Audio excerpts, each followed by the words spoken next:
vamos abrir a palavra de Deus no livro de Mateus, capítulo de número 24, leremos do versículo 3 ao versículo 14. No Monte das Oliveiras, achava-se Jesus assentado, quando se aproximaram dele os discípulos, em particular, e lhe pediram: dize-nos quando sucederão essas coisas, e que sinal haverá da tua vinda e da consumação do século? Ele lhes respondeu: vede que ninguém vos engane, porque virão muitos em meu nome dizendo: eu sou o Cristo, e enganarão a muitos. E certamente ouvireis falar de guerras e rumores de guerras. Vede, não vos assusteis, porque é necessário assim acontecer, mas ainda não é o fim. Porquanto se levantará nação contra nação, reino contra reino, e haverá fome e terremotos em vários lugares. Porém tudo isso é o princípio das dores. Então sereis atribulados e vos matarão. Sereis odiados de todas as nações por causa do meu nome. Nesse tempo, muitos hão de se escandalizar, trair e odiar uns aos outros. Levantar-se-ão muitos falsos profetas e enganarão a muitos. E por se multiplicar a iniquidade, o amor se esfriará de quase todos. Aquele, porém, que perseverar até o fim, esse será salvo. E será pregado este evangelho do reino por todo o mundo, para testemunho a todas as nações, então virá o fim. Amém. Vamos orar? Pai Santo, nós louvamos ao Senhor, ó Pai, por esse momento que nós consideramos um momento singular para todos nós, onde nós temos uma oportunidade de adorar o nome do Senhor, munidos do reconhecimento de que o Senhor um dia, na pessoa do seu Filho Jesus, converteu o nosso coração, e diante desta conversão, entendemos que fomos criados para o louvor, honra e glória do Teu nome. Querido Deus, também queremos pedir ao Senhor, não só agradecer, mas pedir a Ti que o Senhor nos abençoe nesse momento quando vamos explanar a Tua palavra. Pedimos, ó Pai, que o Teu Santo Espírito esteja preparando os nossos corações para recebermos a semente da Tua palavra. Pedimos a Ti, Senhor, que a Tua palavra cumpra o propósito pela qual foi designada, Senhor, que ela não volte vazia. Use o Teu servo como um instrumento nas Tuas mãos, ó Pai, e que o nome do Senhor em todo o tempo seja glorificado. A nossa oração não é no nosso nome, mas no nome doce, justo e santo do nosso único e suficiente Senhor e Salvador Jesus Cristo. Amém. Irmãos, sempre quando nós ouvimos alguma tragédia, alguma notícia estarrecedora, a gente fica com aquele seguinte pensamento: Jesus está voltando. No ano de 2001, no 11 de setembro, eu me lembro que quando aquelas torres caíram por conta daquele avião, os aviões que bateram nela, irmãos, ou nelas, houve uma comoção tão grande na cidade qual eu trabalhava, era o meu primeiro ano de pastorado, e eu percebia nas pessoas essa preocupação: Jesus está voltando, só pode. E tantas situações que a gente poderia relatar aqui, irmãos, que geram em nós esse sentimento, essa ideia de que estamos num dia, o último dia, o dia da volta do Senhor Jesus. E meus queridos, principalmente numa semana igual a essa, também esse sentimento, ele faz parte, esse pensamento faz parte do nosso cotidiano, do nosso momento, do nosso pensar. Principalmente porque diante de desesperos, essa talvez seja a palavra que possa trazer um pouco de consolo.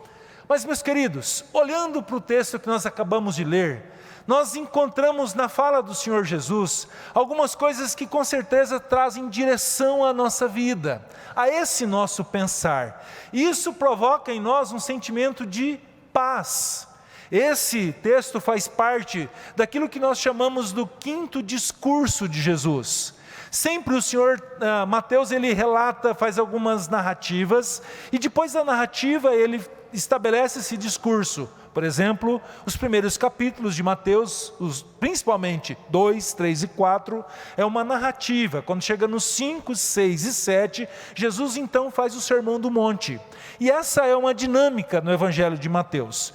Mas o que nos chama a atenção, em especial, nesse capítulo 24, que é o início desse discurso escatológico, o sermão escatológico de Jesus, ele nos chama a atenção para uma colocação que ele faz a respeito do templo.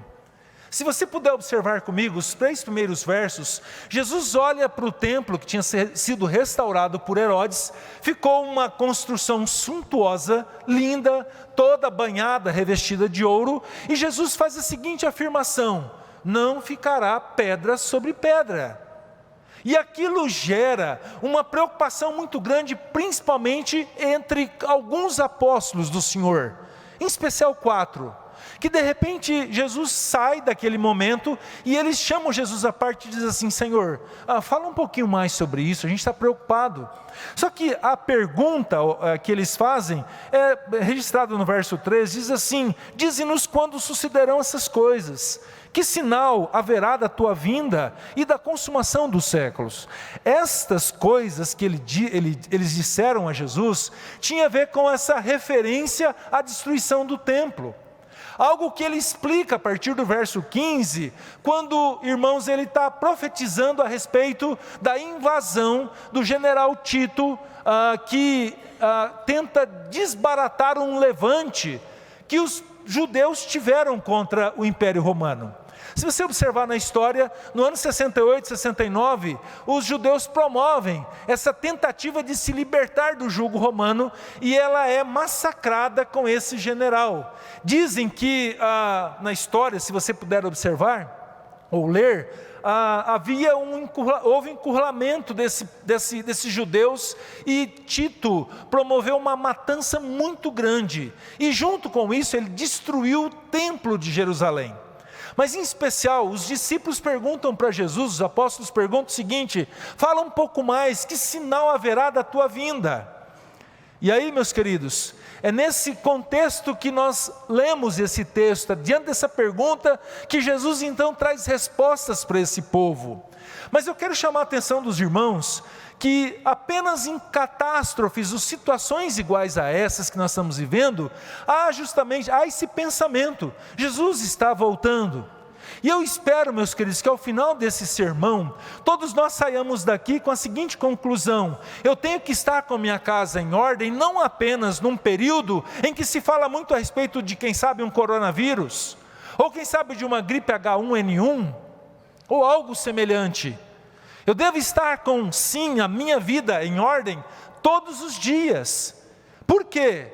Porque o dia em que o dia mau bater a porta da minha casa ou da minha vida, de fato, meus queridos, a minha fé vai estar alicerçada.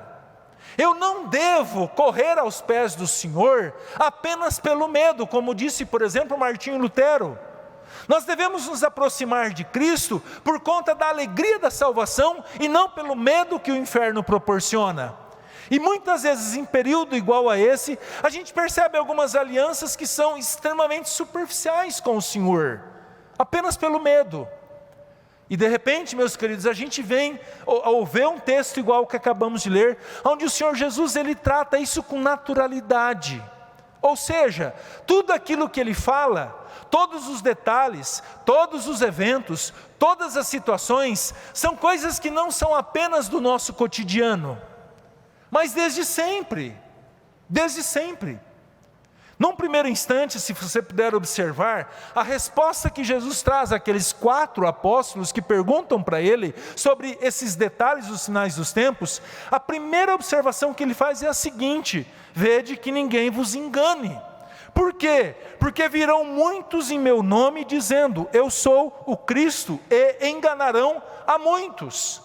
O que o Senhor Jesus está falando para os seus apóstolos é o seguinte, que uma das características dos sinais dos tempos são pessoas vindo no meu nome, se dizendo que são o Messias, e com que finalidade? Engano. Há relatos, meus irmãos, desse período que antecedeu a invasão de Tito aos muros de Jerusalém, destruindo o templo, que vários profetas, vários enganadores se levantaram. Havia uma associação da destruição do templo com o final dos tempos, meus queridos, muito grande. E houve gritos nesse sentido: o mundo vai acabar, pronto, estamos todos numa situação deplorável. Essa era a mensagem. E as pessoas entravam em desespero, meus queridos. Por quê? Porque não observaram tudo aquilo que o Senhor havia ensinado em sua palavra. E aqui, meus queridos, o alerta do Senhor Jesus é justamente esse: o estudo da palavra, a leitura das Sagradas Escrituras. Não apenas isso, mas uma interpretação também que seja correta. Muitas vezes nós percebemos a leitura da palavra do Senhor, a impressão que dá é que está sendo lida de cabeça para baixo. Cada pataquada, cada conclusão estranha que a gente vê. Mas de repente, meus queridos, não apenas o Senhor Jesus diz a respeito de falsos cristos, mas ele diz, por exemplo, no versículo de número 11, que se levantará vários falsos profetas, com que finalidade? Enganar. E aqui é justamente o cuidado que nós devemos ter, meus queridos. Esse engano que épocas iguais a esta proporciona à igreja do Senhor. Entre outras palavras, mais do que o cuidado com esse vírus, e nós temos que ter sim prudência, isso é fato, nós devemos sim, meus queridos, nos preocupar com relação a um assunto, por exemplo, chamado pecado. Pecado. Se você olhar, por exemplo, vários escritos da palavra do Senhor, você tem um Judas, o meio-irmão de Jesus, nos seus escritos dizendo que queria falar a respeito da salvação, mas de repente ele é impedido para falar a respeito dos falsos mestres que entraram na igreja e começaram a ensinar coisas estranhas, como por exemplo, Cristo não é suficiente para salvar. Ou por exemplo, o apóstolo João, quando escreve a sua primeira carta, a igreja da Ásia Menor estava sendo varrida por uma espécie de pré-gnosticismo que afirmava, dentre as outras coisas, que o pecado não é tão mau assim. Aliás, você precisa dele para mortificar o seu corpo, para que a alma que está presa nele seja liberta. E o apóstolo João diz: pecado é pecado e precisa ser confessado. Pecado é transgressão da lei de Deus e deve ser colocado diante do Senhor com um pedido de perdão. De repente, meus queridos, a gente vê mensagens sendo afloradas, sendo dita com tanta naturalidade, mas o principal, meus queridos, não é dito. E aí Jesus Cristo justamente vem falar sobre isso.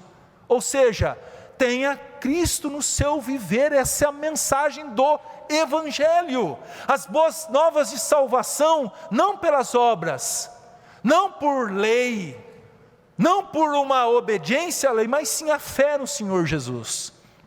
Mas em segundo lugar, meus queridos, a gente observa que o Senhor Jesus não apenas fala para os seus discípulos a respeito dessas questões dos sinais dos tempos, mas ele diz também, não somente dos falsos mestres e dos falsos cristos, ele fala também de eventos que demonstram a fragilidade dos relacionamentos humanos motivados pelo pecado. Fragilidades dos relacionamentos humanos que estão assim por conta da intensificação do pecado nos nossos dias.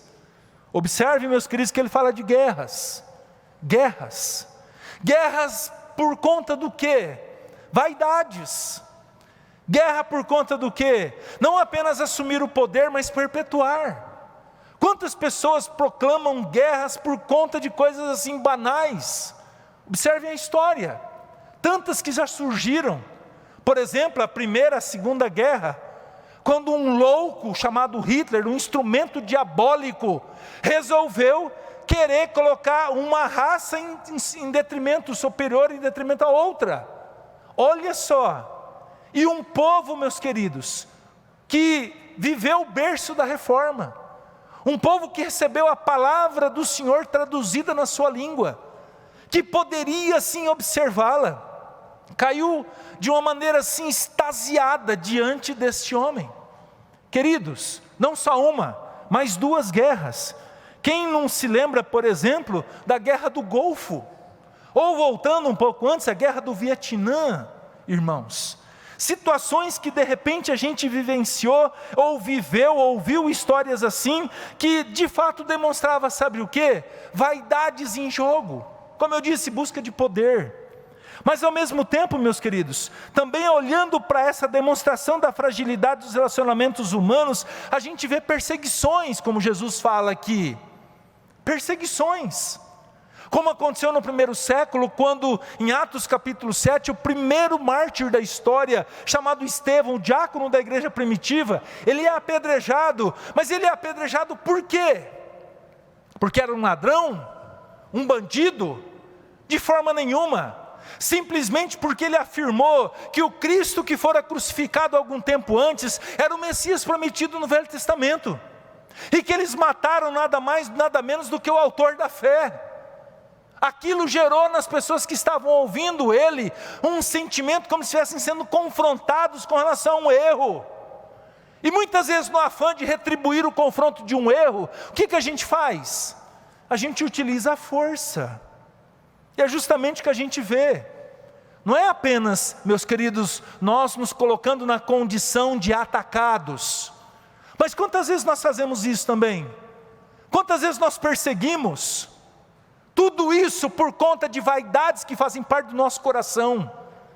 Muitas vezes nos sentimos dentro do nosso território, sentimos invadidos, e território que nós criamos para nós mesmos, nos sentimos invadidos, e o que a gente faz? Ataca. Olhando para fora do nosso gueto, é importante a gente lembrar um detalhe. Quantas vezes, meus queridos, nós olhamos, quem sabe, um muçulmano, olhamos quem sabe alguém que de repente tem um problema com relação ao seu gênero, e nós fazemos o quê? Atacamos. Deixa eu te falar uma coisa, você não é obrigado a pensar igual ao muçulmano, você não é obrigado a pensar igual a um homossexual, mas deixa eu te falar um detalhe, você é obrigado a respeitar sim, a respeitar o ser humano. E muitas vezes por esse respeito que você tem pelo seu próximo, com atitudes que o Senhor Jesus nos ensina, nós ganhamos essas pessoas para Ele. Quantas vezes nós já ouvimos isso? Mas de repente, meus queridos, por conta dessa condição do pecado, motivados pelo pecado, a gente vê também, como diz o versículo de número 12, o esfriamento do amor. Lá no capítulo 21 de Lucas, a Bíblia fala no versículo 16, que esse esfriamento do amor, ele seria a causa, por exemplo, de pais, irmãos, parentes, amigos entregarem uns aos outros. A Bíblia fala que por conta dessa condição também, muitos iriam trair, escandalizar, odiar, como diz no texto que nós acabamos de ler no verso 10. Tudo isso situações que nos remetem a quê? A detalhes que estariam ou que fariam parte daquilo que nós chamamos do tempo de dores, que nos remetem a pensar sobre a volta do Senhor Jesus. Mas em terceiro lugar, Jesus também fala de uma revolta da natureza, irmãos. Ele diz o seguinte, que haverá fomes, e fomes por conta de seca, de neve, de chuvas demasiadas ou demais. Fala também a respeito de terremotos. Quantos terremotos, meus queridos, que têm surgido? Só no século XX há relatos de termos pelo menos 4.200 terremotos registrados. Lembramos sempre daquele do México, quem sabe do Chile, ou aqueles da Ásia. Mas o certo é que são coisas que vêm acontecendo. No mesmo capítulo 21 de Lucas, quando o evangelista Lucas relata as mesmas questões que Mateus relata, ele insere a fala de Jesus com relação a pestilências e epidemias. Coisas iguais a essas que nós estamos vivendo nos nossos dias. Mas, meus irmãos, vamos pensar um pouquinho. Vamos voltar ao século XIV. Uma pandemia com dimensões estratosféricas, chamada peste negra, que dizimou, segundo os historiadores, cerca de 50% da Europa. Nós estamos falando de centenas de milhares de pessoas que morreram. Ou como, por exemplo, a gripe espanhola, que em 1918 a 1920, fulminou cerca de 200 mil pessoas, irmãos, segundo os historiadores. Nós vivemos uma situação de pensamento ruim, de angústias e medos. Não chegamos nem a 5 mil mortes no mundo inteiro. E segundo o diácono Jacó, tem que estar a fonte, já tem até remédio, né, Jacó? Parece que Israel, agora à tarde, anunciou a vacina para esse mal. Mas o que nos chama a atenção, meus queridos, é que essas situações, elas sempre existiram. Sempre existiram.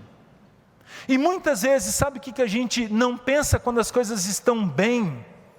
Nós não pensamos, como por exemplo, Paulo diz em Colossenses capítulo 3, pensar nas coisas lá do alto, pensar nos céus, pensar naquilo que nos aguarda, ou de repente, meus queridos, pensar na volta de Jesus como se fosse hoje.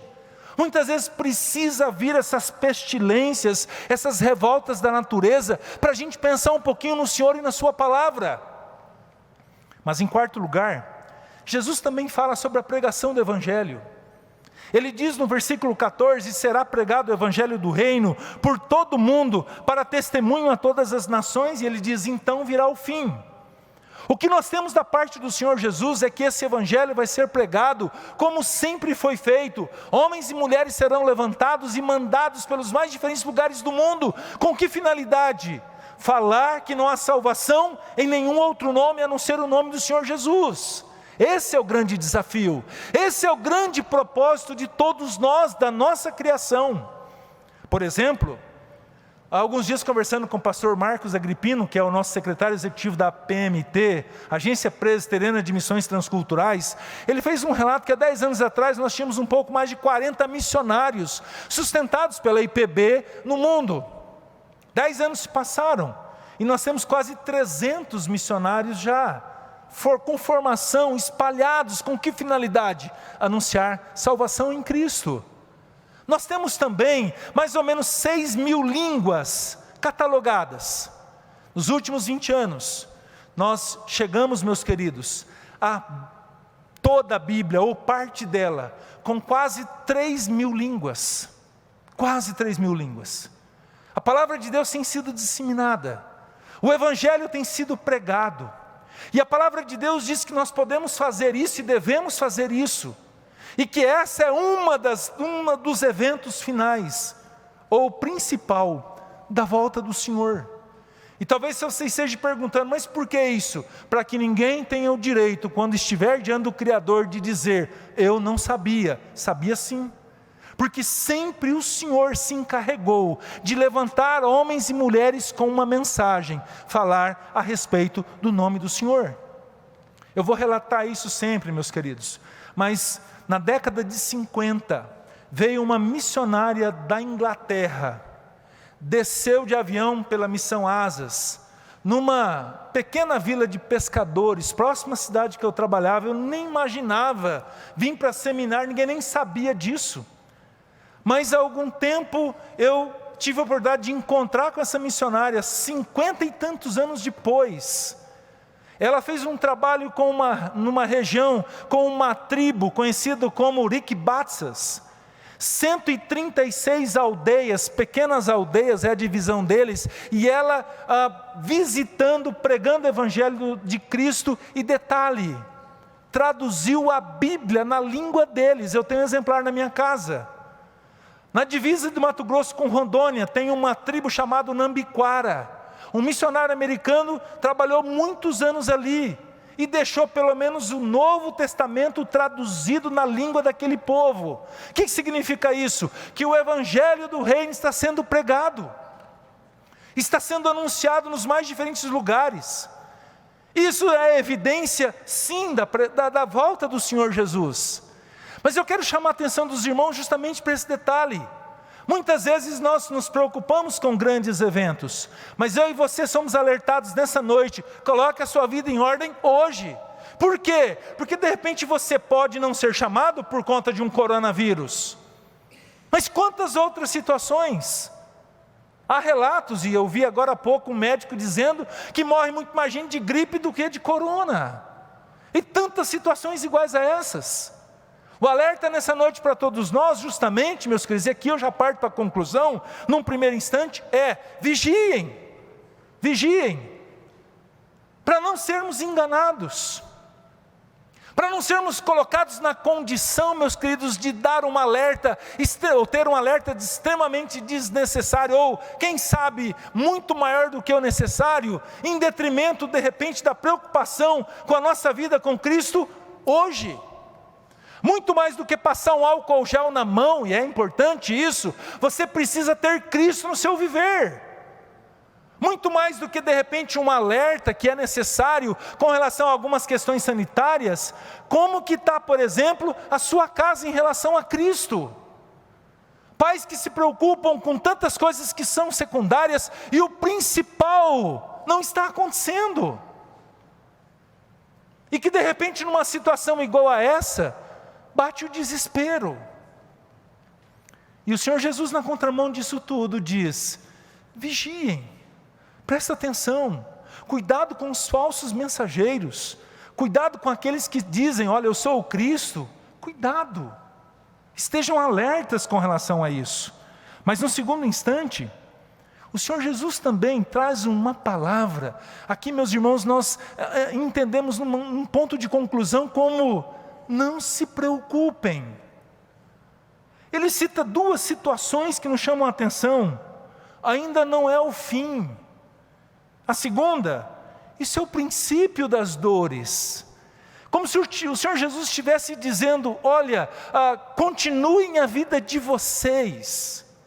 Como que a gente pode expressar isso na prática? Imagine uma pessoa, se você estivesse numa guerra, e de repente vindo balas de um lado, quem sabe bombas de outro, e todo mundo em polvorosas à sua volta, e você fosse questionado: está preocupado? Você falar: não estou. Como assim?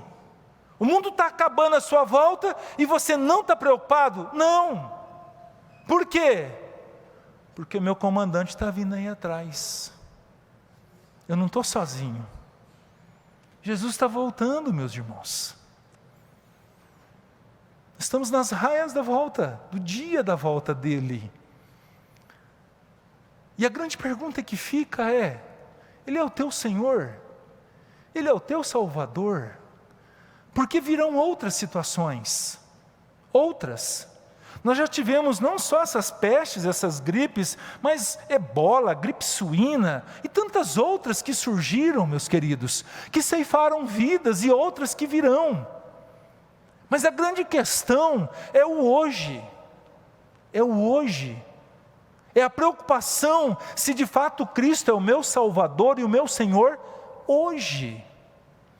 Mas terceira e última conclusão é: perseverem. Perseverem.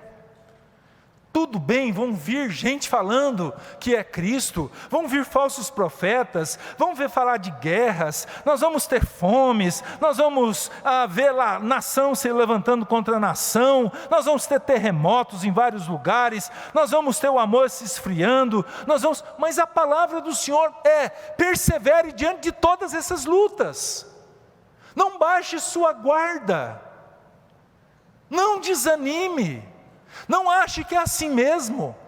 Levanta a tua cabeça, olhe para o Senhor Jesus e siga. Virão outras, piores até.